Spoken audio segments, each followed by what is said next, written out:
because, forgetting stuff when I was 20 years old, too. Hey, Loretta, how are you? Let's see. I see Rhonda Holmes out of New York City, Rodney Ward, San Francisco, Loretta Gadsden out of New York City, excuse me. Fanny Wilson out of Columbia, South Carolina. Ryan Jackson, how are you and the family, Doc? We are doing very well, and I hope you and your family are doing well in San Leandro, California. Levon Hawkins. James Keller, B1 to you too. Otis McDonald, how you doing, brother? Good to see you. Mr. Jan Jasmine, good to see you, Mr. Jasmine. Tony Foster, Seattle. I'm going to be in Seattle July 8th. So Tony, feel free to come on by. Anybody else that wants to stop by in Seattle, come hang out with us. I'm going to do a 4-hour deep dive intensive training on my new book. It's called the 10 Commandments of Black Economic Power. And it is available not just at my website, boycewatkins.com, or on Amazon, whichever one you want to go to. And in fact, I think that might be a good opportunity for me to mention something to you that that is a benefit to those of you that are in the book club. This is exciting for me anyway. It's something I wanted to do as a favor to those of you that have been in the book club, that have been participating and learning with us.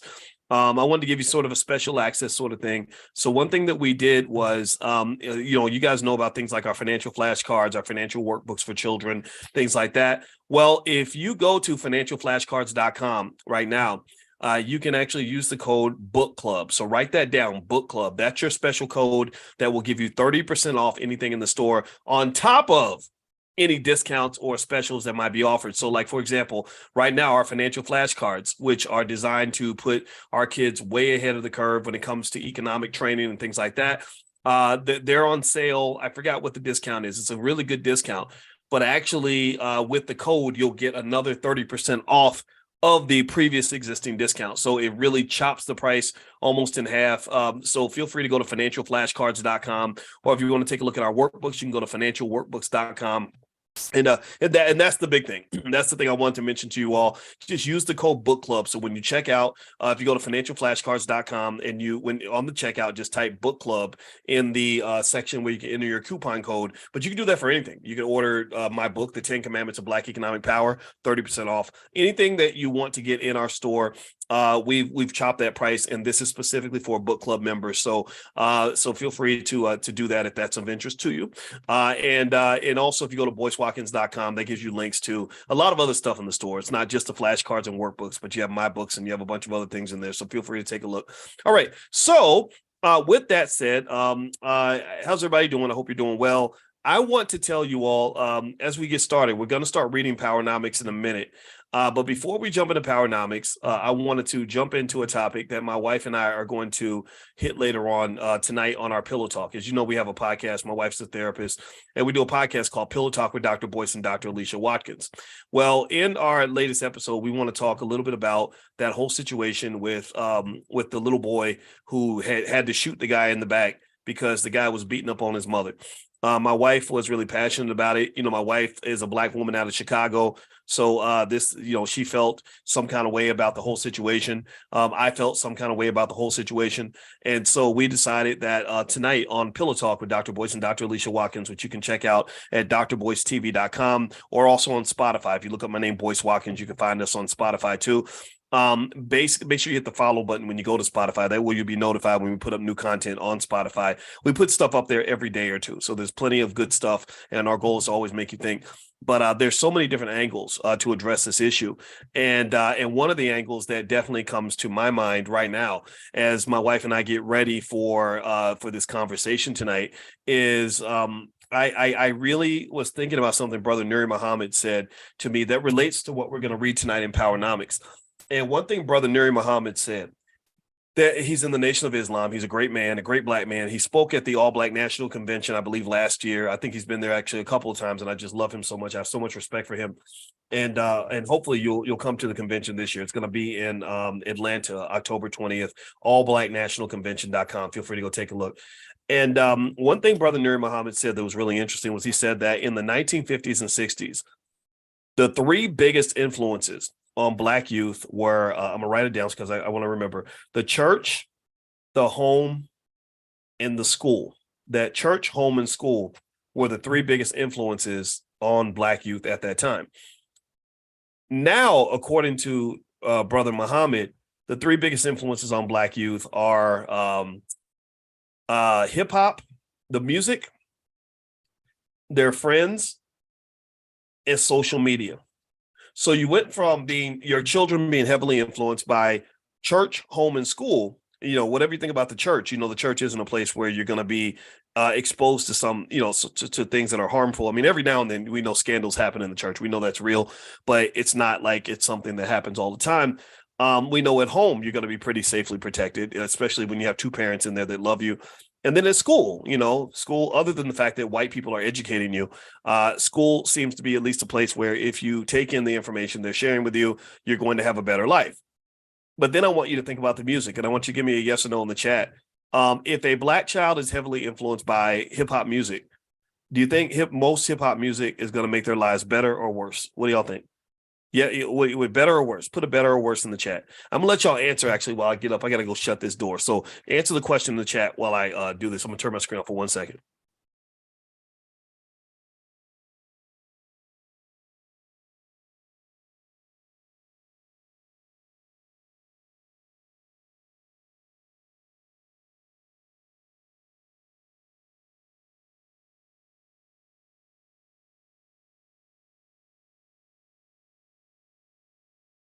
Okay, I'm back. Sorry for that.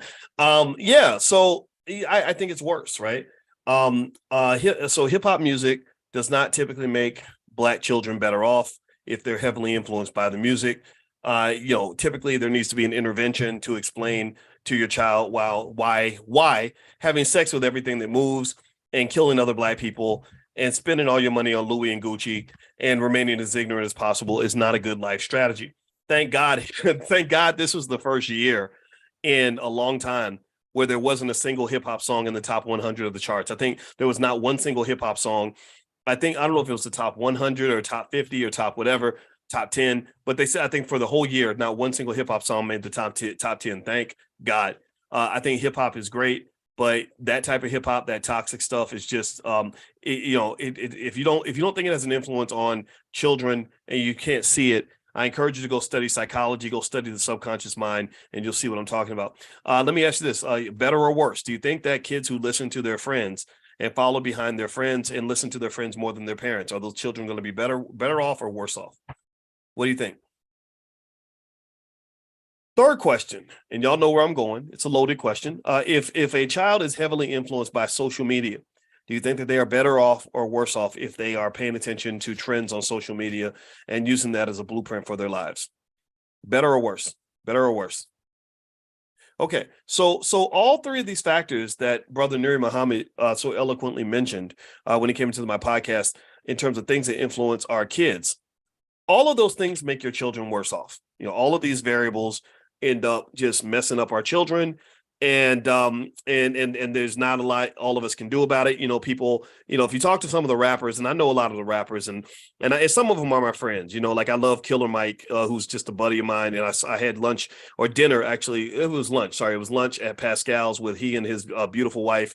And we sat there for 2.5 hours, me, him, and my wife and his wife, and two Black men just loving our beautiful Black wives and having a great time as a family. And one thing Mike warned me about was he said, Doc, I really don't want the rappers to dislike you, and I said, why would the rappers dislike me? I said, I'm such a likable person. I never say anything controversial. And I think what he was trying to do was just kind of let me know that sometimes some of these things that I say might get misconstrued. But the truth of the matter is that, I think it's very important that we just call it for what it is. We have to talk about this. It's not trendy. It's not cool. It does not feel good. But, the reality is that it has to be something that's discussed, and somebody, I think I saw someone mention, even there's and every now and then I'll kind of have a debate, a polite, friendly public debate with maybe some athlete or some comedian or something. Like Corey Holcomb is a comedian that apparently I got under his skin a little bit. And he got under my skin. Because he said something that I thought was very disrespectful to Black women. And it reminds me of when Bill O'Reilly, when he was at Fox News, he tried to get me fired from Syracuse years ago after he made a joke about lynching Michelle Obama. And I just said, that's not appropriate. You don't make jokes about lynching a Black woman. That's not cool.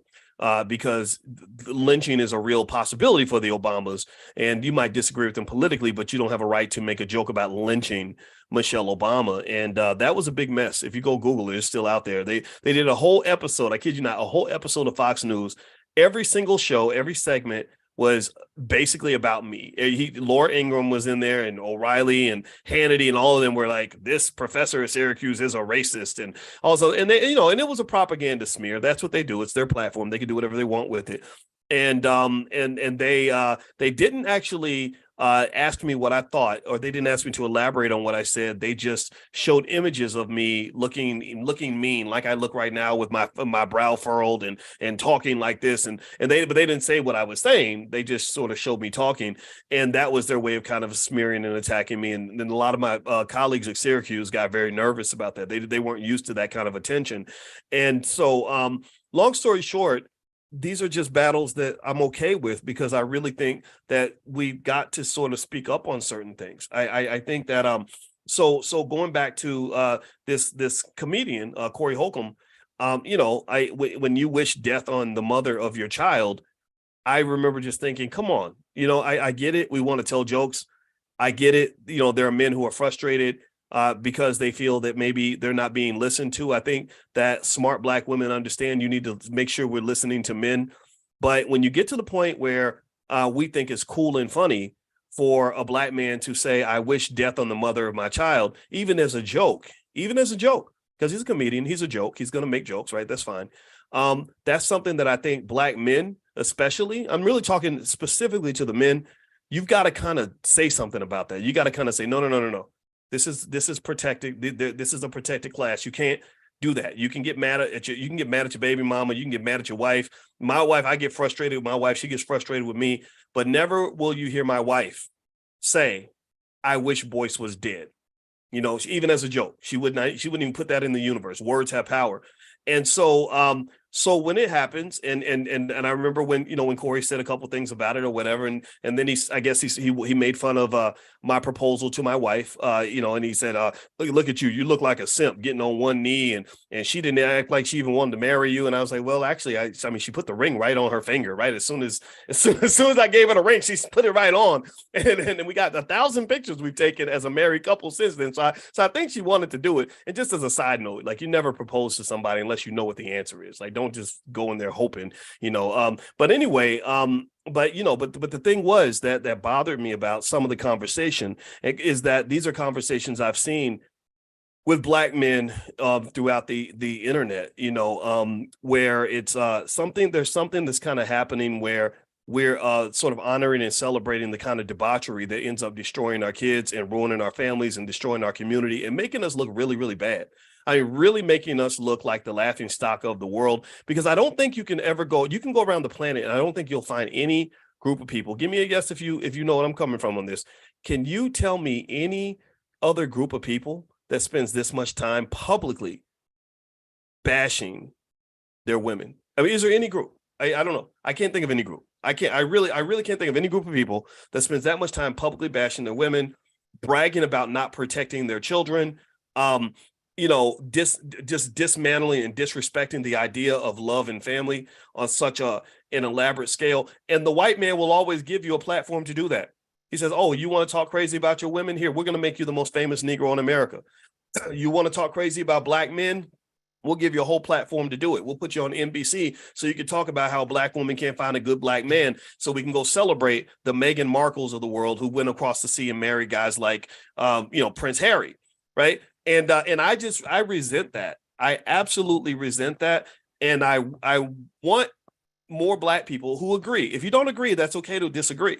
But if you agree, I'm encouraging you, I'm imploring you to have the courage to speak up about that and to understand, especially with men, we got to say that, because what then happens, and this goes back to what happened with this poor kid in Chicago who, was told by his mother to pull out a gun and shoot a man that was punching her in the face at a hot dog stand. I mean, you talk about dysfunctionality. I mean, I want y'all to just think about that for a moment. You are 14 years old. You're a little boy. You ain't even halfway. He was born in the year 2009. Okay. and you're sitting there and your mother goes in the store to get a hot dog. And next thing you know, she's being punched in the face by another man. Any 14-year-old boy is instantly going to go into attack mode. You punching my mama, oh, you're going to get hurt that day. I'm going to literally run right at you and strangle you until I'm going to black out. Literally, at that point, the protection of your mother will draw superhuman strength out of a little boy who loves his mama. But what I'm really thinking about is not so much just what happens, but how do we get there? How do we get to that place?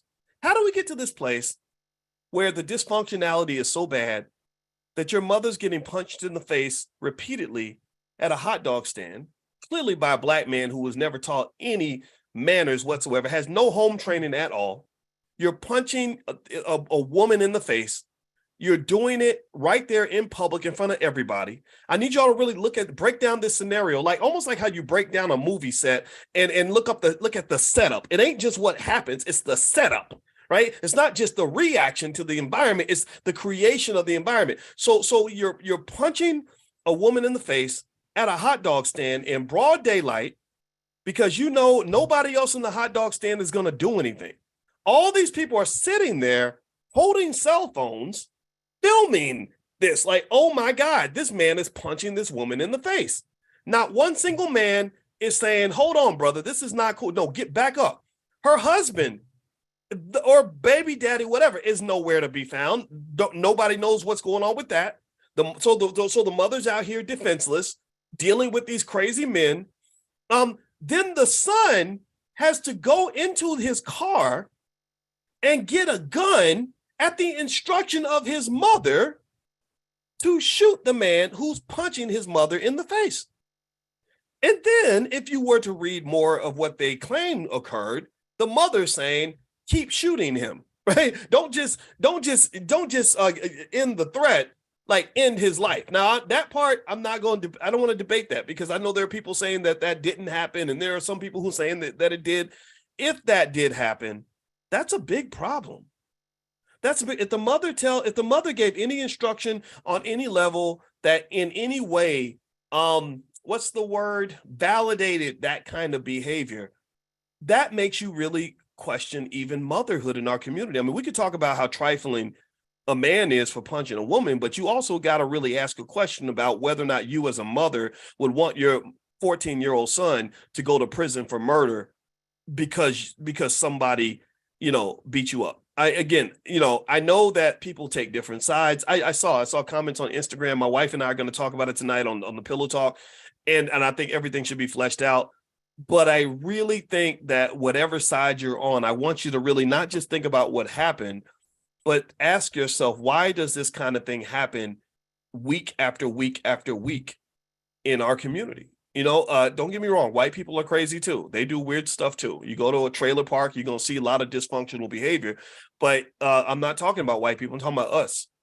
I think that's to somehow act like white people are the gold standard, and that as long as what we do is also replicated by them, that as long as we're doing what they're doing, then it must be okay. I don't agree with that.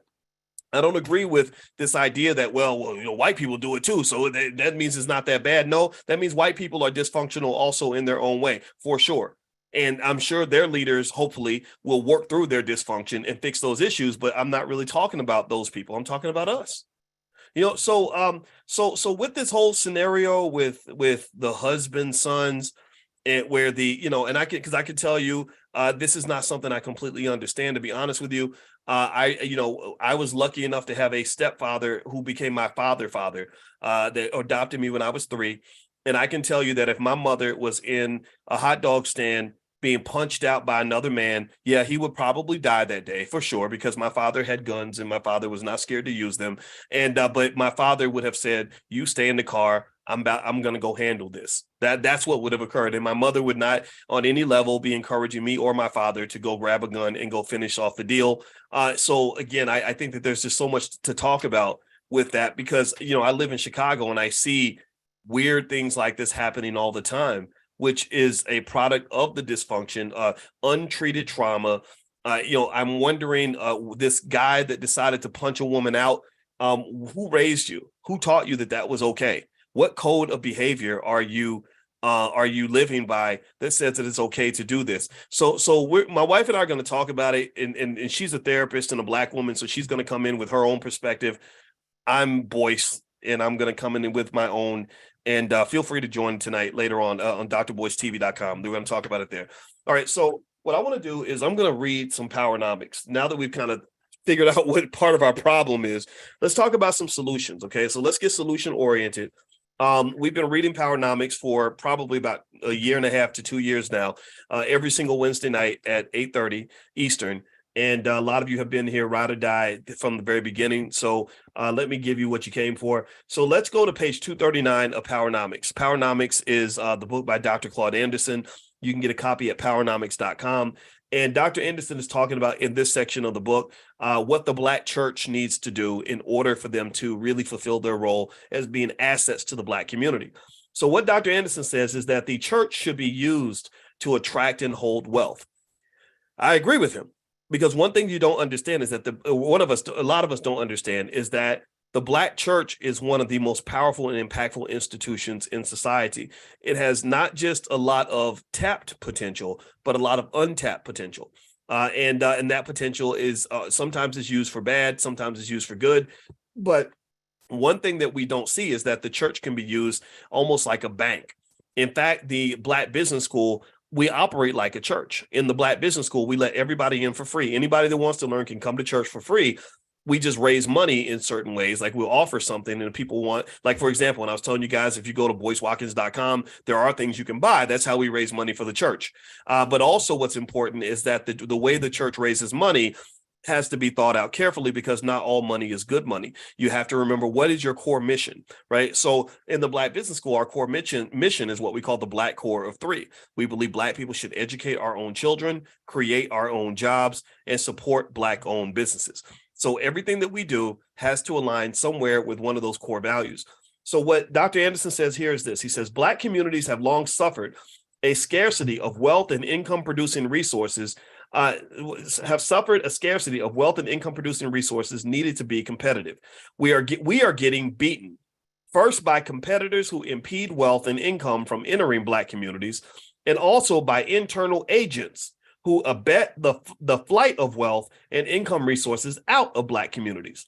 Black America has not had a benefactor with the potential to reverse the outflow of resources from Black communities.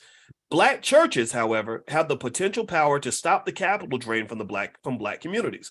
Black ministers and their respective churches have enormous socioeconomic potential for power because they can attract and hold wealth. Let me tell you what this makes me think about.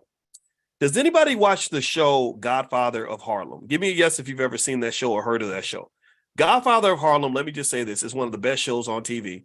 MGM Plus is where it's at right now. In case you want to just have a thrill one day, go watch Godfather of Harlem. It is so good. Forrest Whitaker does a great job. The brother who plays Malcolm X was amazing. I don't know why he quit, but it happens. Professor James Small, who you've seen on this platform, is one of the key consultants for this show. Okay. Well, one of the things that happens in Godfather of Harlem, which I think was brilliantly done, is they talk about the battle back and forth between Bumpy Johnson and the Italians. Now, of course, this is historic, but I'm sure they took some liberties, some creative liberties in telling the story. But the way they told it is beautiful. So what they in the last episode I just watched today, this afternoon when I was taking a nap, there was an Italian guy who is very with a lot of class and very eloquently trying to partner with Bumpy Johnson, because he says, Harlem is a gold mine. If I can get Johnson to partner with me and let me go in and make money from his drug trade in Harlem, then that's really going to help our bottom line, right? Now, Joe Colombo, thank you, it's Joe Colombo. And of course, you can talk about the problem with just selling drugs in the community anyway. We know what drugs have done to Black people, but we're going to put that to the side for now so we can analyze the core issue. Well, there was a constant, resistance. Bumpy didn't want to partner with Joe Colombo, and he didn't understand why. And he basically said, because Harlem is mine. Like, I know you see the money because there is money there, but this is ours. We're not sharing this with anybody. And what I liked about that, what I think, again, maybe I can bring Professor Small in. I'm hoping I can get him to come to the All Black National Convention too. He came to the last one. He said he would come to this one. Hopefully he can make it because I love him. is this idea of economic protectionism within the Black community.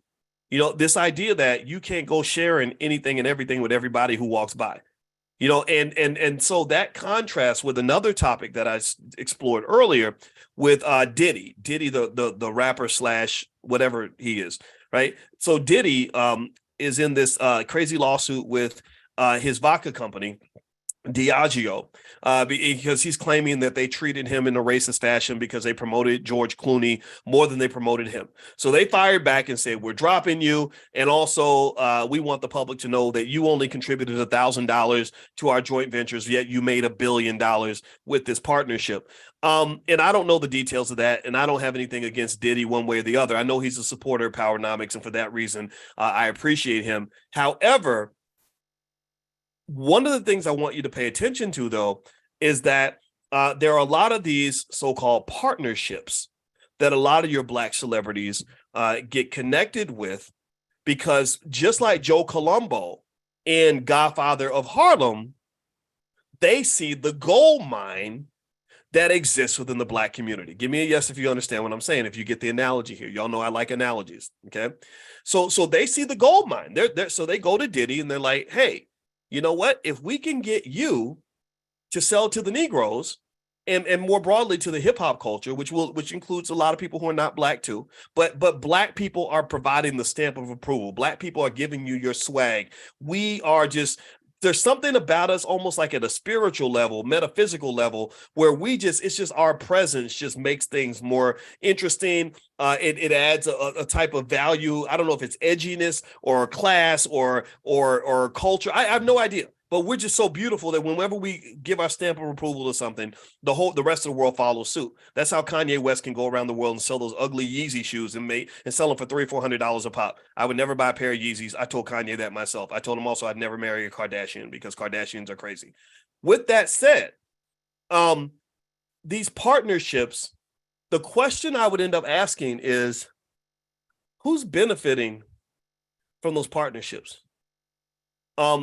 I mean, really, I'm not saying that Diddy is corrupt. I'm not in any way disparaging his deal, but I'm trying to really sort of ask you, and this is a question that's really almost like rhetorical, because I'm putting it out there in the universe. I want you to process this. When these partnerships are made, when some Black celebrity, because there's a million of them, athletes, entertainers, whatever, are making these deals with big white companies, who's benefiting? And in fact, you can even compare Diddy's deal with even Deion Sanders' deal with Colorado, right? It's a big white Joe Colombo looking at a Black person and saying, man, you've got something we want, so we're going to come and buy it because we're white and we feel entitled to everything that Black people have, including people. And we once felt entitled to own you. Now we also want to own you and all your resources too. That's the way it's always been. So who benefits? So when this vodka gets made, with Diddy's brand, who's getting all the jobs to make the vodka? Who owns those those manufacturing facilities that are making all the vodka? Who is, really, like, when this vodka company is engaged in this extensive production process, I don't know how many steps it takes to make good vodka, but I do know that they own 200 vodka brands. How much of that industrial process lies within the Black community? How many factories, how many vodka factories? Not that I don't even drink vodka, but I'm going to put that to the side too. I think alcohol is a danger, just like drugs are a danger, but I'm not trying to be a nerd here. I'm trying to just sort of be honest with you. But whose community is benefiting from this deal? Is there anybody in Harlem? Are there like 10,000 people in Harlem who can say, thank God Diddy made this deal with Diageo vodka, because now we've got a big manufacturing facility where we're making vodka right in the middle of Harlem with Black people. So my point is to say, not so much to be a hater today, but I have to be a little bit of a hater, because sometimes we need a little bit of critique of how we're doing things. We need to talk about the process. So when Diddy goes off into this space of white people, where he's the one getting all the money, no, and the Black community doesn't get anything, but we're supporting, we made him who he is. And then he comes back and says, oh my gosh, they're being so racist to me. This ain't fair, y'all. I need y'all's help because they're being racist. My first response is, why should I care? Why do I care that they're treating you poorly. It's not like we were all benefiting from this deal. That was your deal. You did that, you married that Kardashian, not us. So, so Kanye, when you come back telling us that Kim is being mean to you, we're just going to look at you and say, well, you should have married a woman like Donda. Like why aren't you, you spend all those millions of dollars as a Kardashian, you should be spending that money on your community. And then maybe we'd have a dog in the fight. But Black people, to some extent, I believe we're sort of seen as an asset to other people, where people use us, celebrities use us. White people love to use us. Corporations use us. The government uses us. The Democrats use us, right? So ultimately what I would say is that it's okay to be used, right? It's okay to have partnerships. I'm not saying that that's bad. I think we should partner with everybody on earth who wants to give us a square deal.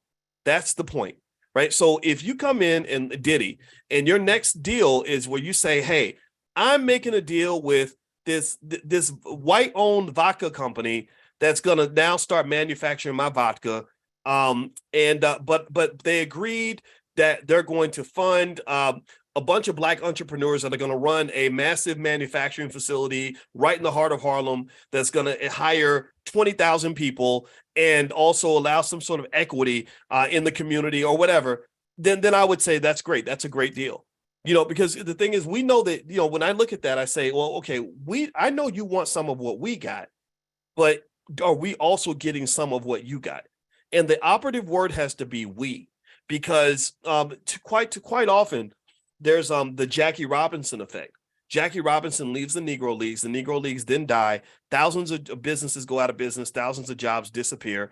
But Jackie is elevated in his personal income level, and white people are elevated because they've gotten a chance to take some of that black man magic, right? So I would just almost say you have to think about these deals a little bit differently. So churches are in a position to do that. I really think that churches, if you have a group of smart Black people who are properly trained on how to run businesses and how to develop industry, and then they're properly capitalized. This is where your reparations conversation comes into play. They're properly capitalized, able to go borrow $1 billion to go build a facility that manufactures sneakers or tacos or fried chicken or whatever the hell you're selling to the world, then that's the winning play.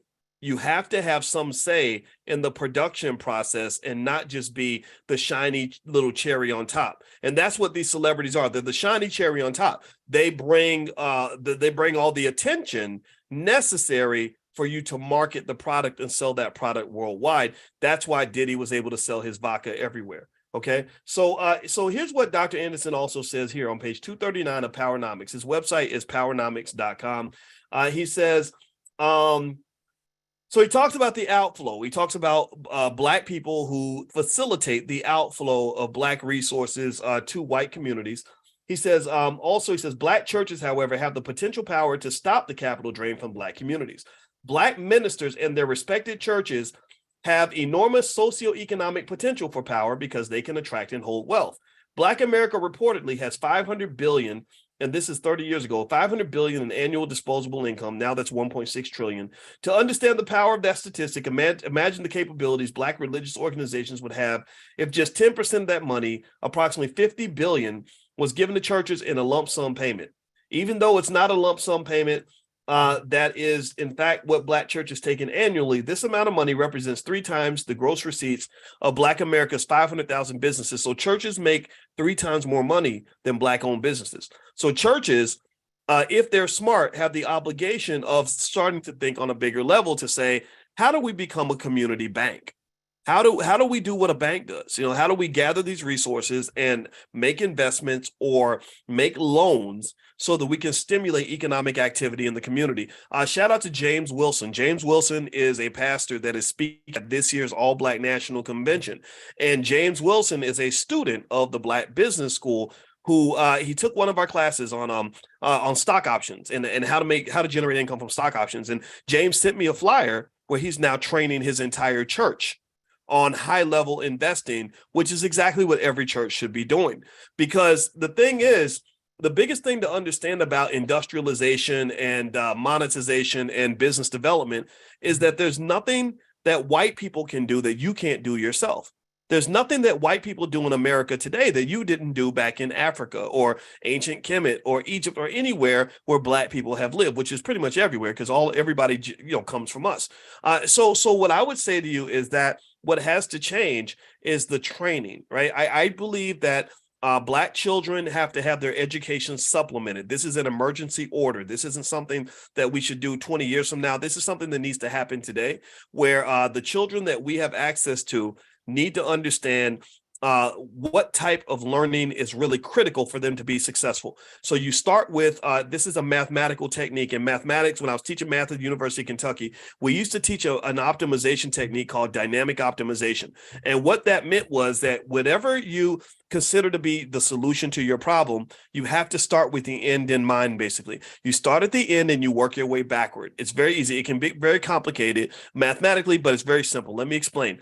If I'm sitting here looking at my child who's 8, and I'm sitting here saying, what does this 8-year-old need to learn? What is the solution for this 8-year-old? How do I love this baby. I want this child to have a good life. I don't want this child to be broke. I don't want this child to be unhappy. I don't want this child out here thugging. I don't want her sliding down a stripper pole. I don't want her in terrible, desperate situations. I don't want her getting beat up by white people. I want her to be in a good situation. Well, what you do to decide what she needs to learn next, or he, is you imagine that child as a 30-year-old. And you say, what is that child going to need when they are 30? What are they going to be thinking about when they wake up in the morning? Literally, it's a fun little exercise. Meditate on that. If you have kids or grandkids, walk through their day as a 30-year-old or a 35-year-old black man. So he wakes up in the morning. He's got to go to work. Where is he going to work? How much money is he making? Who's he waking up next to? What about his children? What do his children need? And then he goes through the day and he's gone to work all day. He's stuck in traffic. And then he works all day with a boss that treats him like crap. He's mad and he's cussing because his boss is treating him poorly, which is giving him high blood pressure and stress and everything else. And he's eating unhealthy food, Cheetos and hot dogs to get through the day. And he's obese, maybe because he's not been trained to properly eat. And then he gets home and he's either got a wife he's fighting with or no wife at all. He's got babies' mamas that are charging him money for child support every month. So he's crying himself to sleep, trying to figure out how to pay this child support or whatever, right? And then he's sitting at home smoking weed and drinking all night, until he goes to bed. Now, I know that's a stupid stereotypical example, but I'm throwing in those elements of the things we want to avoid so we can understand what we do with this 8-year-old in order to get that 8-year-old ready to be a functioning 35-year-old. So what do? I say, okay, first things first. I don't want him to have to go to work at all, because if he doesn't have to go to work, he doesn't have to deal with racist white people at all, unless he wants to. How do I do that? Oh, that's right. There's this guy named Dr. Boyce who told me about something called the $5 a day investing plan, which is on my website, boycewatkins.com, by the way. I mention it all the time. I'm going to keep mentioning it. And I'm going to invest for him now so that by the time he's 25 or 30, he's going to have $100,000 to $200,000 in the bank. I'm going to do it consistently so that he has wealth, because nobody with $200,000 in the bank really has to go to work if they don't want to.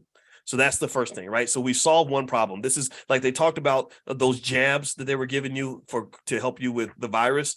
This is like almost like a financial vaccine in a way, right? So what else do I do?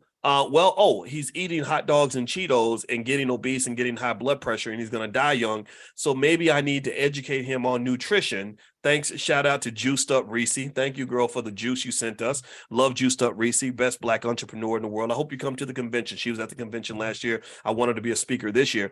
And I'm going to make sure I teach him early about the dangers of things like sugar and fried chicken and all the stuff that gets Big Mama's leg cut off when she's 60 years old, or have us walking around obese, addicted to sugar and grease and fat and all the things that are going to kill us.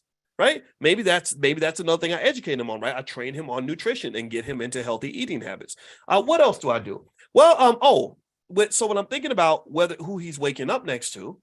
Is he waking up next to a friend or a foe? Is he waking up by himself? Does he have babies, mamas, or whatever? Well, you know what? Maybe I train this boy. I have him literally almost like take a class on what a husband and a father actually does, so that he'll get there and know what to do. He'll know how to pick the right woman, so he ain't got 5 crazy babies, mamas taking his whole check. I'll teach them, how to treat that woman so that they have a healthy marriage and know how to show up for each other in a productive way. I'm going to show him how to raise his kids so that those kids are going to be successful and safe in a very difficult, challenging, dangerous world. What else do I do with that kid? Let's see. Let's go through the rest of his day. So we kept him. He didn't have to go to work, so he ain't got to deal with Bob, the racist white guy at work who disrespects him. He's at home. He's chilling. He's working on his business. He's fine. Oh, that's the other thing I do. I want him to not just have money, but I want to teach him how to get money. So maybe the next class I give that 8-year-old boy is an intensive training, extensive, long-lasting training on entrepreneurship, investing, in real estate. Right? He knows all about. He ain't learned about the stock market at the age of 40. He learned about it when he was 8. He's not learning about real estate when he's 35 years old. He knew about real estate in elementary school. He's had a business since he was 10, and he's been getting money since 10. So he doesn't even think about getting a paycheck because he considers paychecks to be tiny money. He makes that big entrepreneurship money, okay, which also makes him more appealing to his wife and his family. They have fewer problems because they have plenty of money, because you've also trained him on discipline and intelligence and financial responsibility. So let's keep going through his day. So he doesn't come home from work. He's not stressed out. He's not mad at his racist boss. He's not worried about paying his baby's mamas. He's got a lovely, beautiful wife waiting for him. Some kids running in, daddy, daddy, daddy, and they all hug him. The kids are all good and happy and well protected. And then also, and he's not sitting up, all night smoking weed and drinking liquor all night. He's being a father because he doesn't want to do those things. He doesn't need to do those things. He doesn't have to self-medicate because he doesn't have a life that he's got to escape from. He has a life that he wants to escape to, right? So that's reverse engineering. That is dynamic optimization. That is how you solve a problem. You solve a problem by looking at the finish line and then working your way back. And then you say, that's what my next move needs to be. And then I want you to take what I just drew for you, that scenario I just created, and I want you to compare it to what an 8-year-old is learning in school right now. About 80% of the crap they're learning in school on a daily basis is not going to help them succeed when they get older. And then on the weekends, your child's not being trained on how to do the things that are going to make him successful. He's like going to football camp. Football camp is fine. I'm not saying that's bad. I like football too. Football's fun. It teaches you good things about teamwork and goal setting and all that. But your child ain't gonna be no professional football player. He's just not, And so I really think we've got to really re-engineer how we raise a proper child. I did this 10 years ago. I did something called the BOMB tour. It stood for Building Outstanding Men and Boys. And in my head, I visualized building a black boy the same way you build like a quality automobile. You have to really think carefully about the components of that boy. And that's how you build the kinds of men that make your community proud, that are going to marry your daughter and treat her well, that are going to defend the community, that are going to see a guy punching a lady, some crappy, stupid idiot punching a lady in a hot dog stand, and they're going to intervene. And they're going to take that dude down and say, no, you do not do that to a black woman. You don't do that to anybody, not while I'm around. So that's what you have to do. That's, so these problems, when I see these scenarios, I'm literally reversing it. I'm going back in my head and saying, how did he even get to the point where he's 32 years old and thinks it's okay to go punching somebody's mama upside the head like that? And also, who are the cowards standing around that don't feel that they can actually stop this from happening? Because I can tell you this, he wouldn't have done that in a room full of men from the Nation of Islam. What do y'all think? Do y'all think if there were a bunch of guys in there from the Nation of Islam, do you think he would have felt comfortable punching a black woman in her head like that? What do you think? No, because the brothers in the nation are built different. They ain't scared of no thug. They know that most thugs are punks deep down. They only get tough when they're dealing with women and children, but they're not tough when they're faced with a real man. Okay, so we need more real men and women as well. We got some issues there too, but let's keep going. All right, so here's what I'm on Powernomics page 240. So this is where Dr. Anderson's talking about churches, developing industry. So he says that nearly 99% of the money spent by black churches passes into the white community through mortgage payments, insurance premiums, printing expenses, maintenance, utilities, and so forth. Nearly every collected penny is deposited into a white bank. Once a church pays off a mortgage, a new building fund is usually initiated to construct or purchase another building as the church tracks white flight into the suburbs. Black ministers in their churches could attract and hold wealth by establishing faith-based businesses such as mortgage and insurance companies, church-owned lending institutions, paper supply and printing companies, funeral homes, travel agencies, and choir robe manufacturing companies. They can increase the wealth ownership of Black people by exposing their congregation to wealth building opportunities in Black communities in general, and by offering entrepreneurial and business development training, financial planning, and business networking. The role, so let's look at those three words. They can offer entrepreneurial and business development training. So that's easy. You go to your congregation, you say, anybody in here know how to start a business? 5 people raise their hand. You ask them to put together a seminar, go get the rest of the information online. Here are the steps to start your own business, and get them thinking in an entrepreneurial framework. That becomes very contagious. That is a habit that tends to breed opportunities. Entrepreneurs create opportunities. Job seekers are looking for opportunities. You don't want to spend your life just looking for opportunities. You must also understand opportunities must be created. It's like if I eat food and I go looking for food, then it's fine if I go looking for food. But remember, if I'm constantly looking for food and I don't know how to grow food or cook food, then I'm going to be beholden to the people who know how to do those things. So in addition to looking for food, I need to know how to grow food and cook food so that the people that are trying to starve me out are not going to be able to do that. They can't starve me out if I can go grow a garden in my backyard. They can't starve me out if I know how to go in the fridge and make myself a meal, right? So ultimately, economics is the same way. When you're looking for your economic food and you're walking up to the white man asking him to feed you, then guess what? He then has the ability to starve you. And you're not dealing with a typical type of human being when you talk about Americanized capitalism. You are talking about the world leaders of the most predatory, oppressive, most destructive, most harmful capitalism in the history of this world. So if you're dealing with a competitor that operates at that level, where they literally are convinced that greed is good and that human beings don't matter and that people should be allowed to die because they don't have enough money, why are you showing up to that battle unprepared? What in the world would make you show up and think that you can compete with the greatest, most powerful economic predator on the planet, and you ain't even read an article on how to make money? You don't know anything about the game you're playing. So I get it, though, if you consciously do it. I get it if you are a white supremacist Black person. And what I mean by that is, if you've just sort of submitted to this idea that white people are better than you, that white people are smarter than you, that the white man just has things, resources and capabilities you'll never have, and you just accept the idea that he's going to be Batman and you're going to be Robin, he's going to be the alpha, you're going to be the beta, he's going to be the leader, you're going to be the follower, then that all makes perfect sense. That's fine. If you consciously accept that, that's okay sometimes, right? Because you maybe just say, look, I don't want to try to compete with him. I can't do it. I don't have the resources. I don't have the know-how. I don't even want to try to have it. I'll just be nice to him so that he can then give me a job and he'll take good care of you. If you tickle his feet, if you massage his toes and do what he tells you to do, you're going to be fine, right? But some of you aren't built that way. Some of you, are part of the resistance, right? Some of you, hopefully most of you, that's probably why you're here. You're not built to just sort of sit around and let people tell you what to do or treat you in an inferior manner. So many of you want to compete. I hope that you want to compete. I hope I'm convincing you that you want to compete. And also I'm hoping that I'm giving you the confidence to understand that you can compete.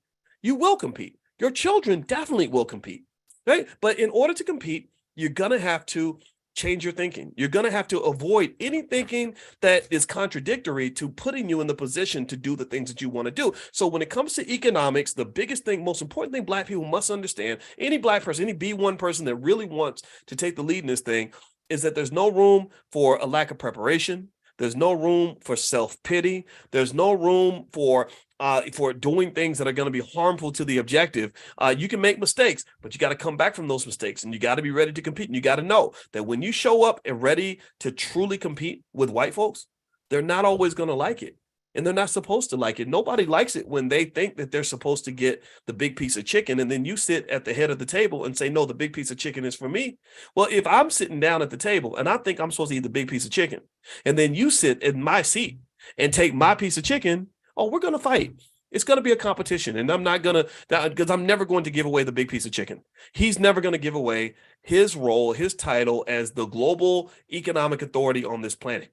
He's not going to give it away. You're going to have to fight for that. Okay. But to fight, you must prepare. So Dr. Anderson is talking about preparing. He's talking about using our resources. He's talking about the fact that you have a lot of what you need. You're going to get an opportunity. When they start talking about those reparations, you got to negotiate with a fierceness. You have to negotiate in a way where you say, no, no, no, no. This is what we need. This is our list. I'll make a list. I'll just say these are 5 or 6 things that have to be included in a reparations package. For example, financing for small businesses at a very high level. I think every Black person who wants a mortgage should be able to get one at least $400,000 or $500,000. I believe there should be something in the tax code that says you pay far fewer taxes than other people do because you're Black. I think we can keep going down to cash payments. I think are really important, right? You're going to have to negotiate because that's your opportunity to get what you need in order to do what you got to do. But then at that point, you have to have the planning. You have to have the thought process, right? So churches can be an important part of that. Churches are an untapped resource in many communities. Churches are a place where there is an enormous amount of potential. I don't want you to give up on your Black churches because there's a lot of power there. And I'm encouraging anybody affiliated with a Black church to really understand that power. You are already a bank. You are already an educational institution. You are already the extension and the surrogate for the missing Black family. You are already well positioned to damn near do any single thing that needs to be done in a functioning society. The church literally has everything it needs to do anything that a society or a community needs. This is not new. This is not new. My grandmother talks about when she was little. And now this was the Presbyterian church, right? Where they kind of had this like, what's the word? Very paternalistic view of Black people, right? It'd be like one white pastor with like a whole congregation full of Black people. So they were kind of like colonizers in a way, but still the model can still apply. So she said she would go to church, and she said the church was where we went to learn to read. The church was where we went to after school for activities. The church is where we went 6 times a week for all kinds of stuff, from getting meals to learning skills to socializing. The church was the center of everything.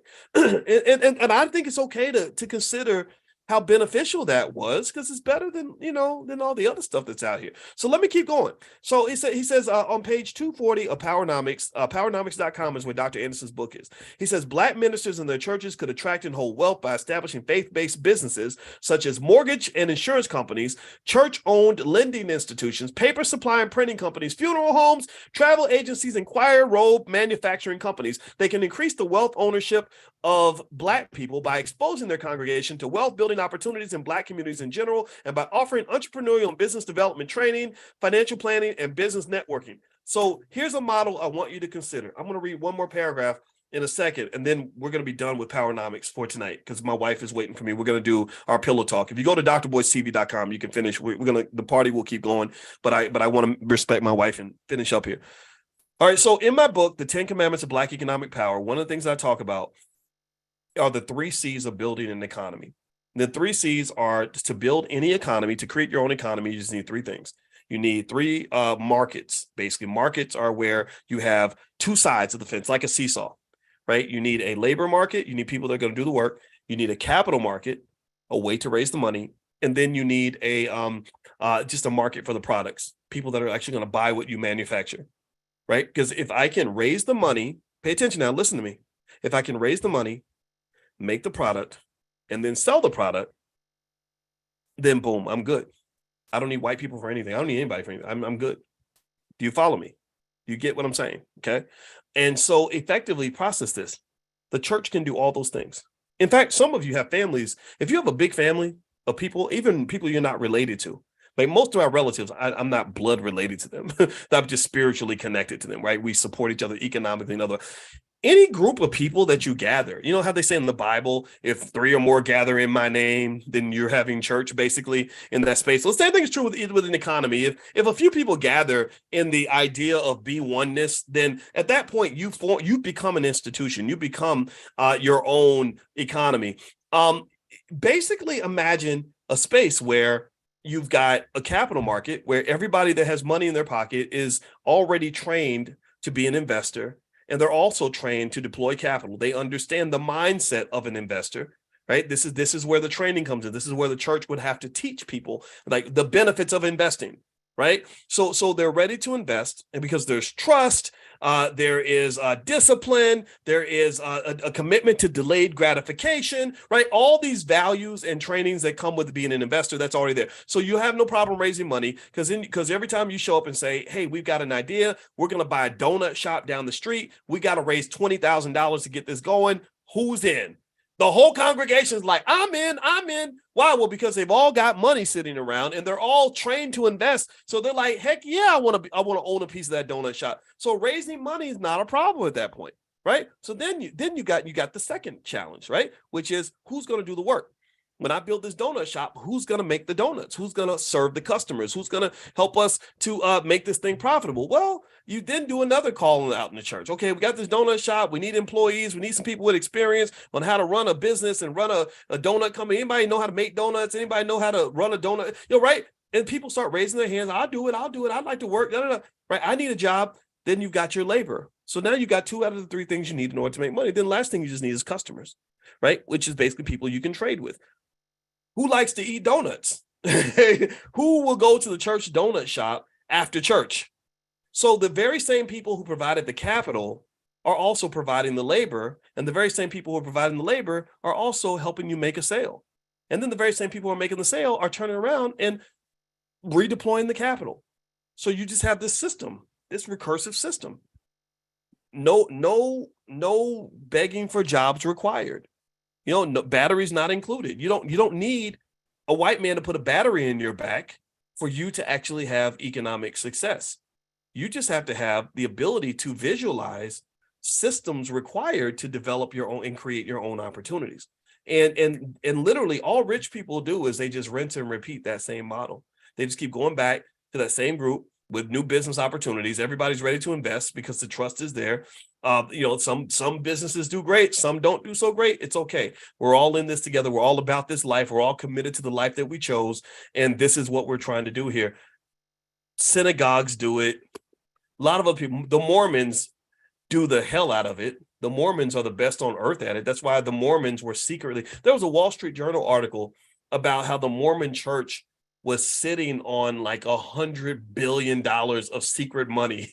Like they literally had like $100 billion that nobody knew about. So they're not playing when it comes to mixing their faith and their finances. They understand that their finances protects their faith. That allows them to operate without being bothered by anybody. So the models are out there. This is nothing new. This is just it's only new for us because we're just not necessarily exposed to that culture at an early age. All right. So let me finish reading the last paragraph and then we can finish up. Here's Dr. Anderson on page 240 of the book Powernomics. You can get a copy at powernomics.com. Also my book, The 10 Commandments of Black Economic Power. You can get a copy at boycewatkins.com or you can go to Amazon. It's totally up to you. The last paragraph he says is that the role that Black churches should play in a Powernomics national plan should be just the opposite of the Revelation Corporation example we looked at earlier. The Revelation Corporation aggregated Black dollars to enrich others and aided Koreans and whites to take over the Black funeral home business, paying commissions to Black ministers for referrals. So what he referred to earlier in the book is that there was a company that basically relegated the Black pastors to being almost like the way celebrities are. You get a tiny fee for referring customers to us. We get the customers, you get that little piece of change, that little crumb that we give you. So unfortunately, and again, I don't think Diddy was doing this deliberately, but that's what I see when I see Diddy, the Diddy scenario, even the Deion Sanders scenario, where it's like, we're going to give you a salary to allow us to expand our wealth, right? You will give you a finder's fee. That's a good term too. We're going to give you a finder's fee. You bring your people, you deliver your people to us, and we'll give you a little cut. It happens in politics. You have Black people that, are kind of Negro managers. I call them Negro managers. They're not Black leaders. They pretend to be Black leaders, but they're really Negro managers. And what their job is they say, okay, we're running for election. We need you to go corral up the Black people, and we're going to hook you up. We're not going to do anything for them, but we're going to do something for you because you use your influence to bring people over and to give them to us as an asset. So he's talking about this Revelation Corporation, they built their funeral home businesses by getting Black pastors to refer customers to the funeral home business. What he's saying here in this book is that we should be the ones who also own the funeral home business. This also happened in the streaming service business. Netflix was running major game on Disney. They were running major game on Warner Brothers. They were running major game on Paramount. They were running game on Amazon. On all these major studios were licensing their content to Netflix. And then Netflix was taking the content and selling it cheap to the customers and making $2 billion a month selling this licensed content. So what Disney did was Disney said, hold on, wait, no. We don't want you making all this money off of our property, right? We want to make money from our property. So they stopped licensing their content to Netflix and they created Disney Plus. So what churches have to do, and all of us have to do as a community, those of us who are in the B1 community who get what I'm saying, you have to stop licensing your Blackness to other people and go create B1 Plus. Right? You got to go create your own space that says, okay, I'm not going to keep on selling what I have, my good stuff to you for pennies on the dollar.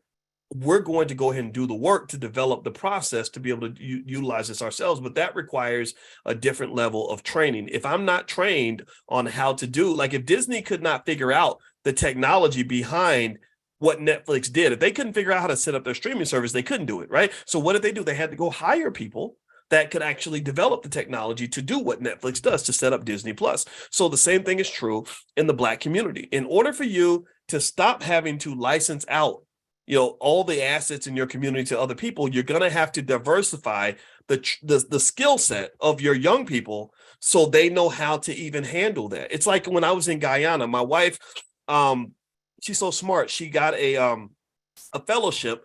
She's the only faculty member in the history of her institution to get a Fulbright fellowship. She got a Fulbright fellowship to go to Guyana and study. They had a whole thing with people taking their own life and stuff like that since the Jim Jones thing. So she's an expert in that area too. She's an expert in a lot of stuff. And when we were in Guyana, they discovered oil. And when they discovered oil, the first thing Guyana had to do was make a deal with Exxon because Guyana didn't have the equipment or the training to get the oil out of the ground, right? So if I'm thinking about Guyana's long-term future, then what I'm going to do is I'm going to train as many young people as possible to figure out what the process is and how to get the equipment where we can drill the oil out of the ground ourselves. So we don't have to pay Exxon a bunch of money to do that for us. So just sort of think of it that way and understand that, when we talk about training our kids on entrepreneurship, an easy game plan is this. This is very basic. I'm gonna lay this out and then we'll get a chance to finish up here. I just think every Black child on this planet should know how to start a business. I think that Black people should get together and just talk about business ideas and how to set things up. I think that when you see a business that looks like it's working, I encourage you to practice reverse engineering how they make their money, right? Instead of doing what many of you were trained to do, which is to figure out if they're hiring or not, right? Okay, how do I get a job with this company? That's fine. You can get jobs. It's okay. But you really want to try to understand what they understand so that you can cut out the middleman when it comes to getting access to the resources or protecting the resources that you have. Okay. So anyway, that's my 2 cents for today. I hope this was helpful. Again, me and my wife are going to go live on drboycetv.com in a little bit, maybe in about another 45 minutes. I got to go see if she's ready. So if you'd like to join us there, you can. And please, also next week, we will meet Wednesday night at 8:30 to continue reading Powernomics. If you'd like to get copies of all the trainings that we've done over the last 2 or 3 years, just go to drboycebookclub.com. And also, last but not least, if you want to get financial flashcards or workbooks for your kids, you can use the book club discount, which gives you 30% off anything. Even if it's already discounted, you'll get another 30%. So just go to financialflashcards.com, use the code word book club, all one word, book club. Will give you 30% off the workbooks, flashcards, anything that you want to get. All right, guys, have a good night. Thank you so much. And I will see you all next week. Take care now. Bye-bye.